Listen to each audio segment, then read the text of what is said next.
حج کی ابتدا 8 ذی الحج سے ہوگی۔ نماز فجر کے بعد غسل کریں یا وضو کریں۔ غسل کرنا افضل ہے۔ احرام باندھ لیں اور اشراق کے بعد 2 رکعت نماز ادا کریں۔ سلام پھیرتے ہی مرد حضرات سر سے کپڑا یا ٹوپی ہٹا لیں۔ حج کی نیت اس طرح کریں: یا اللہ میں حج کی نیت کرتا ہوں، آسان فرما، قبول فرما۔ مرد اونچی آواز سے اور خواتین آہستہ آواز سے تلبیہ پڑھیں۔ اب آپ پر احرام کی پابندیاں شروع ہو چکی ہیں۔ احرام کی حالت میں تلبیہ پڑھتے ہوئے مینا پہنچنا ہے۔ آج کا دن مینا میں گزارنا ہے۔ ظہر، عصر، مغرب اور عشاء کی نمازیں مینا میں ادا کریں۔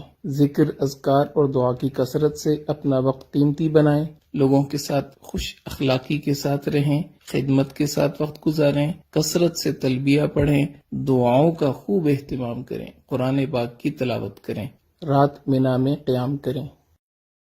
حج کا دوسرا دن 9 ذی الحج، آپ صبح اشراق کے بعد عرفات کی طرف سفر شروع کریں گے۔ عرفات میں پہنچ کر زوال کے بعد ظہر اور عصر کی نماز اگر امام کے ساتھ مسجد نمرہ میں پڑھی تو اکٹھی ادا کریں گے۔ اگر اپنے خیموں میں ہیں تو ظہر اپنے وقت میں، عصر اپنے وقت میں ادا کریں گے، اور درمیان میں آپ نے زوال کے بعد نماز کی ادائیگی کے بعد دعا مانگنی ہے۔ یہ ہے وقوف عرفہ، حج کا دوسرا فرض۔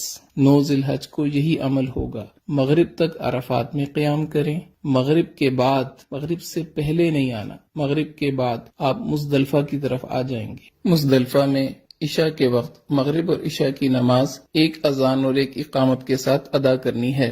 اس کے بعد آپ 70 کنکریاں اکٹھی کر کے اپنے پاس رکھیں۔ اب آپ نے رات وہاں قیام کرنا ہے۔ 10 ذی الحج، حج کا تیسرا دن، اور آپ اس وقت مزدلفہ کے میدان میں ہیں۔ فجر کی نماز ادا کرنے کے بعد وقوف مزدلفہ یعنی مزدلفہ کے میدان میں کھڑے ہو کے دعا مانگنا یہ حج کا پہلا واجب ہے۔ اس کے بعد آپ جب سورج تھوڑا طلوع ہو جائے تو رمی کے لیے مینا کی طرف چلیں گے۔ یاد رکھ لیں 10 ذی الحج آج آپ نے 5 واجب پورے کرنے ہیں، ایک فرض کی آخری ادائیگی کرنی۔ پہلا واجب وقوف مزدلفہ ادا ہو گیا۔ دوسرے واجب کی طرف آپ جا رہے ہیں، شیطان کو پتھر مارنے۔ مینا میں آج صرف بڑے جمرہ کو 7 کنکریاں مارنی ہیں۔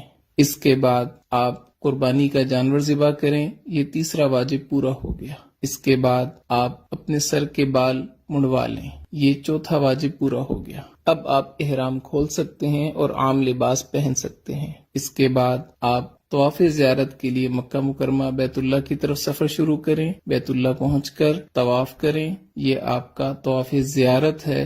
حج کا تیسرا فرض، حج کے تینوں فرض مکمل ہو گئے۔ اس کے بعد آپ نے سعی کرنی ہے، سعی حج کا 5واں واجب، یہ بھی پورا ہو گیا۔ اب آپ واپس رات کو مینا میں آ جائیں، مکہ مکرمہ میں قیام نہ کریں۔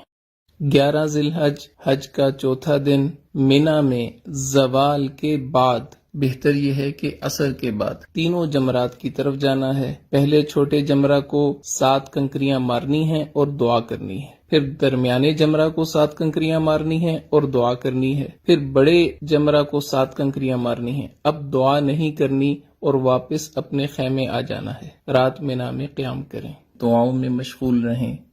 حج کا 5واں دن 12 ذی الحج، مینا میں زوال کے بعد تینوں جمرات کی طرف جانا ہے۔ پہلے چھوٹے جمرہ کو 7 کنکریاں مارنی ہیں اور دعا کرنی ہے۔ پھر درمیانے جمرہ کو 7 کنکریاں مارنی ہیں اور دعا کرنی ہے۔ پھر بڑے جمرہ کو 7 کنکریاں مارنی ہیں اور دعا نہیں کرنی۔ اب آپ کے پاس اختیار ہے، اگر آپ رات مینا میں قیام کرنا چاہیں تو 13 کی رمی آپ کے ذمہ ہوگی۔ اگر آپ رات قیام نہیں کرتے، آپ واپس مکہ مکرمہ اپنی بلڈنگ میں آ سکتے ہیں۔ بہتر یہ ہے کہ اپنے خیمے میں آئیں اور 13 ذی الحج کی رمی زوال کے بعد تینوں جمرات کو پتھر مارنے کے بعد مکہ مکرمہ واپس آ جائیں۔ اب صرف ایک واجب رہ گیا، طواف وداع۔ وداع یعنی رخصت ہونے والا طواف، یہ حج کا 6واں واجب ہے۔ آپ کے سارے مناسک پورے ہو گئے، 3 فرض آپ نے پورے کیے، 6 واجب آپ نے پورے کیے، آپ کا حج مکمل ہو گیا۔